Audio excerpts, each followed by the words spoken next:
Brigade Al-Quds terlibat 13 kali bentrokan jarak dekat dengan Tentara Pertahanan Israel atau IDF. Lokasi bentrokan sengit jarak dekat keduanya terjadi di gang sempit di Kem Jabalia pada Minggu 2 Juni 2024. Mengutip Tribun News pada 3 Juni melansir Palestine Chronicle, kabar itu disampaikan langsung oleh Brigade Al-Quds dalam sebuah video di Telegram mereka. Selain bentrokan jarak dekat, penembak jitu Al-Quds juga menyerang tentara Israel yang bersembunyi di gedung-gedung.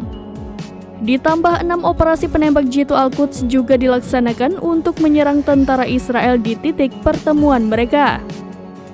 Al-Quds juga melaporkan telah berhasil menjatuhkan drone quadcopter Mavic Pro Israel dan mengambil alih kendalinya. Sehingga secara keseluruhan Al-Quds melakukan 21 operasi penargetan menggunakan peluru tandem, RPG dan TPG. Selain itu, 35 operasi penargetan menggunakan peluru mortir kaliber berbeda di garis depan. Serta 10 operasi penargetan menggunakan alat peledak anti lapis baja dan anti personil, termasuk alat aksi gerilya Tokib 40 dan bahan peledak proyektil Ababil.